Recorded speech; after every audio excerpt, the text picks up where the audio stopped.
so our involvement, I describe it as just a really long agency assist. So we're not conducting the investigation. We're not doing interviews. I've been asked some questions, and there's some that I'm just not going to answer. It's going to be focused on how we were able to get Tyler to voluntarily come and turn himself in at my office. That's going to be the scope of it. I do want to touch on, so I have a retired corrections deputy named Matt Robinson. There was some initial news that, to the extent of ridiculous information out there, that Matt Robinson is currently a deputy with the sheriff's office, and he physically put handcuffs on his son, the suspect, and brought him into jail. That's completely false.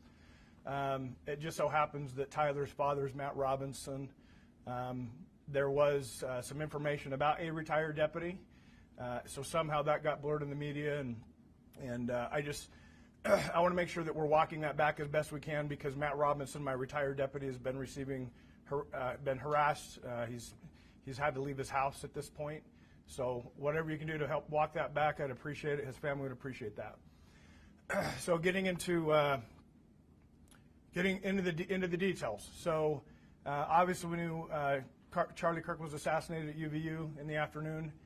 About a 33-hour manhunt ensued, and I was winding down for the evening.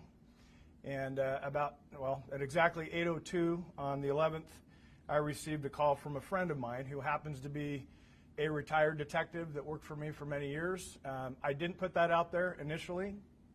I wanted to protect that individual as much as possible. Unfortunately, in the court documents, which is standard, he was referenced as a retired Washington County deputy. So I didn't put that out there. It was in the court docs. I was trying to protect even that information and just saying retired law enforcement in general. So I get a call from my friend, and his said, "Hey, how you doing?" "Good." Yeah, and it's not, he's been retired a few years. We'll call each other. It's not unusual for me to get a call from him or vice versa. And at 8:02 p.m. he calls me. Hey, I can tell his voice is kind of shaky. So my first thought is, who died? Like who's he going to tell me that died? And then I couldn't fathom what actually came out of his mouth. So he said, "Hey, I know who Charlie Kirk shooter is. I know the family through religious association, and he's in Washington County now, and we're working on trying to get him to come in voluntarily." During that phone call, some information was provided about Tyler potentially having some suicidal ideations, was en route to a remote area of Washington County. The parents convinced him not to do that, and conveyed that they would stand by him and help him surrender peacefully. So at that point, that phone call was 1 minute and 41 seconds. I immediately called Sheriff Mike Smith in Utah County, who I knew was at the incident command in Utah County. So for about 40 seconds, I'm telling Sheriff Smith, "Hey, I'm confident we have the shooter in Washington County. We're working on getting him to come in and surrender at my office." We didn't have him yet, and after about 40 seconds, Sheriff Smith's like, "Wait, what are you talking about?" So he was shocked, as I was, to hear the news, and so I repeated myself. He said, "How credible is it?" I said, "I trust this guy that called me with my life, and I think it's time you need to get your people, the lead investigators, headed to Washington County." Within the hour, my friend drove Tyler and his parents to my office, where he was greeted by plainclothes detectives. So that was part of the deal. Is Tyler knew it was just inevitable with all the law enforcement pressure that his picture in the news, the gun on the news. He knew it was inevitable that he would be caught. He was fearful of a SWAT team hit on his house, or he was fearful of being shot by law enforcement. So part of the negotiation and getting him to bring himself in was that we would treat it as delicate and as soft as possible to make him feel comfortable to where he would show up at my office, and that's exactly what happened. So since we weren't the lead agency, basically it was about a 2.5 hour waiting in a room, not communicating with the suspect. Our job was not to interview. Our job was just to get him here. So after about 2.5 hours, we ended up getting federal agents and state agents in, and some of my detectives were asked to go out into the community and secure 2 locations, so the parents' home and the apartment that Tyler was living in, along with the vehicle that Tyler was likely driving up at UVU. So that's about it. Sheriff, how would you characterize that former law enforcement friend of yours as doing something good here? Yeah, outstanding. He deserves full credit. I think that a lot of it's just the community relations, right? So Tyler's family trusted this individual. They knew he was involved in law enforcement at some point, and enough community involvement there that they trusted that they could go to this individual and he could contact me directly, and that we could facilitate a peaceful, calm, relaxed surrender, put it that way, right? Make him comfortable for a couple hours, make sure he has water, no communication until the lead investigators arrived. So. Sheriff, you mentioned you got a call from a retired detective. What went through your mind in that moment when he told you what was about to happen? How did you negotiate with Tyler or his family? So what were your first impressions when? So shock, right? So like I said, I couldn't imagine the conversation that occurred in that 1:41 conversation. But there was negotiation. There was some criteria that needed to be met for him to voluntarily come in, and I agreed to those terms. What did he ask for? Can I ask? He basically for a peaceful, gentle, comfortable transition for him to come out. Again, he knew he was going to get caught. He didn't want a big SWAT team hitting his parents' house or his apartment. He was truly fearful of being shot by law enforcement. So that the conditions were as relaxed and comfortable and almost to the point of inviting. And if at the end of the day we accomplish him surrendering peacefully on his own, I'm gonna make some concessions to make that happen. And what was his mood when you first saw him? I would describe it as quiet and somber. So not talkative, just no. Go ahead. There's been reports that this family friend was also potentially a youth pastor or connected to the church. Is that the same person? No church leadership, just an association through the religious. Was it somebody in the ward, LDS ward? Yeah, I would say that, but not in leadership. Unfortunately, the bishop of that ward has been drug into it because of some of the media reporting. But that's not accurate. That's not accurate.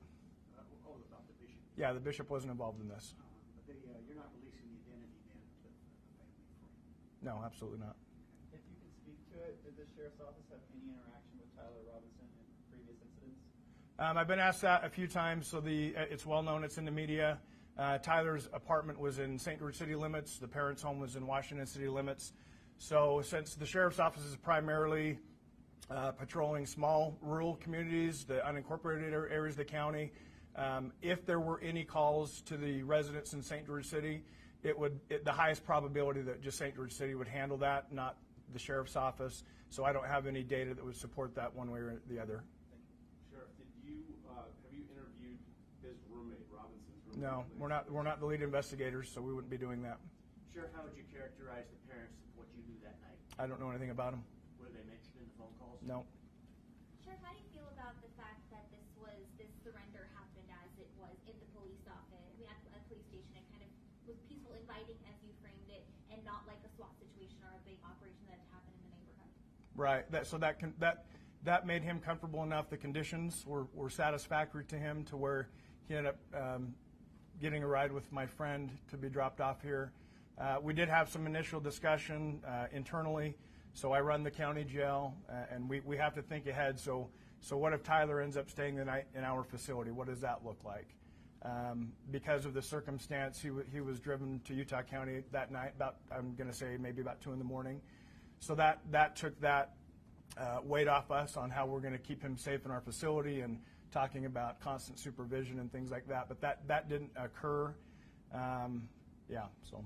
How did you feel about that, having a surrender at the police office versus something else? Well, obviously it was a big deal. You know, not only national but international. You're seeing people mourning all over the world for Charlie Kirk, and to have that happen, you know, I've had thoughts and heard comments about, you know, this kind of stuff doesn't happen in Utah. You know, unfortunately it did, but then to have the suspect be a Utah resident who literally went to the same high school I went to.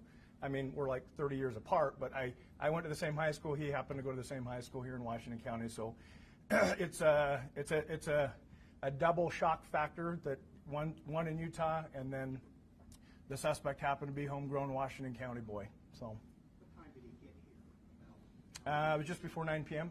What did you do once he got here? Did you put him in handcuffs? No, nope. Made sure he had water, made him comfortable sitting on a couch in an interview room, and just sat on him until the lead investigators came in. So his parents didn't say anything at all?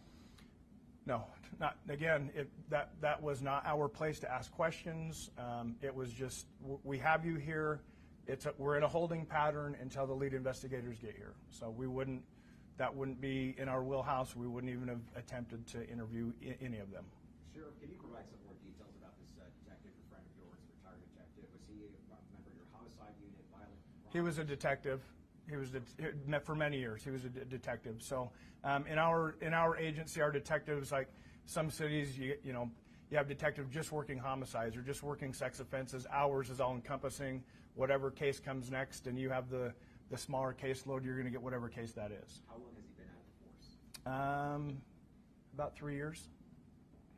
How grateful are you the fact that this ended the way it did and not in a violent outcome? Oh, very, very, very much. Like I said, concessions were made to make that happen.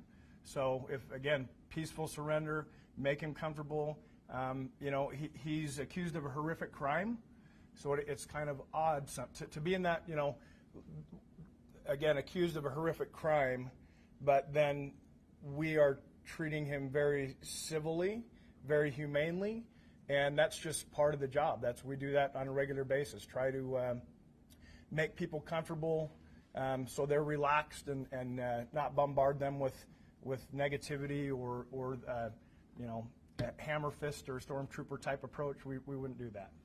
Sheriff, how many total phone calls were made between you and the retired detective? There were several follow-up phone calls that night.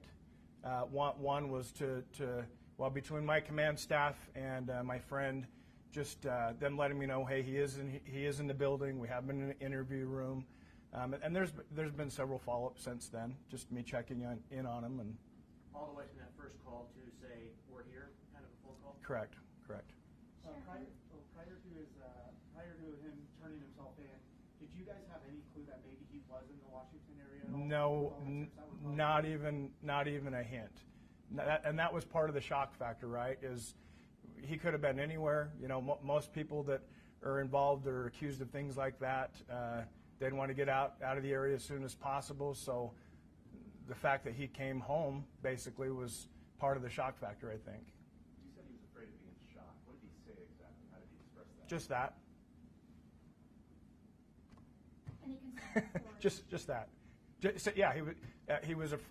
One of his fears of being shot by the police. Period. That's it. That's. Your friend that said that, or was That my friend conveyed that to me through conversation with Tyler's parents.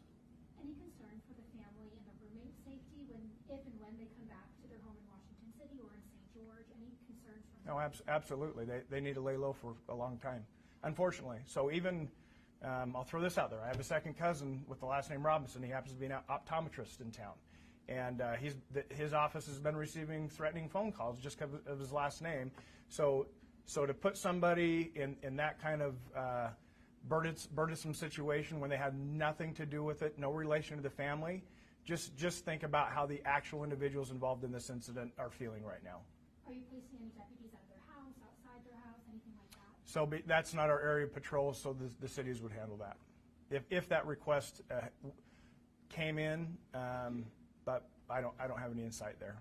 Sheriff, can you describe the handoff that occurred from Tyler Robinson to the authorities that came down from the north? Yeah, they parked in my parking lot.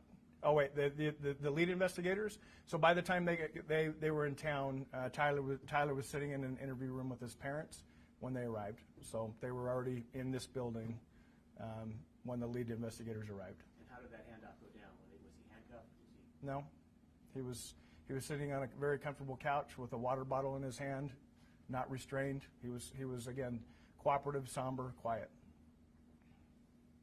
Sheriff, since then, what has this whole ordeal been like for your county and your office? I've all of a sudden received a lot of media requests, so that's what's changed in my world. So the parents were in the room in the interrogation room. Correct.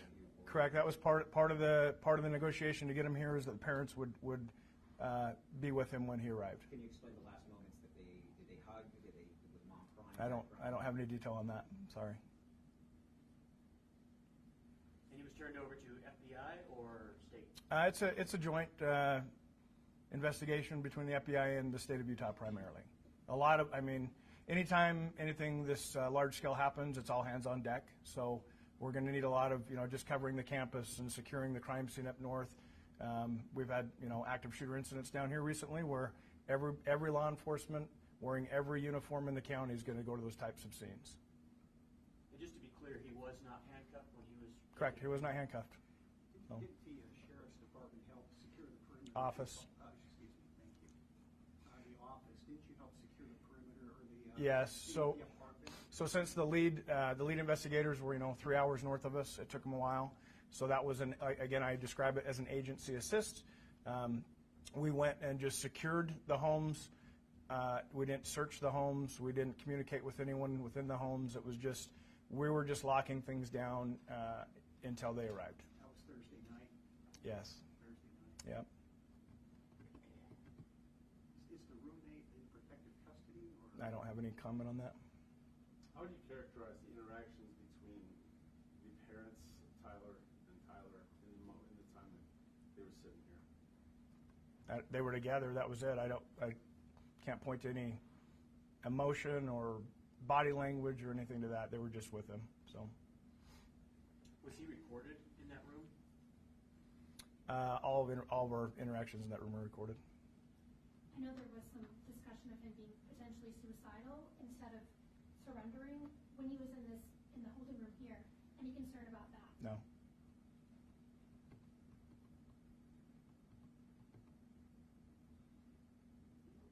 Okay, we can sit here and stare at each other all day, or we can be done. Good? Okay, thank you. We'll try and get the right mics back to you, but I'm not going to wear these all day because then you'll be spying on me and sneaking on me all day, right?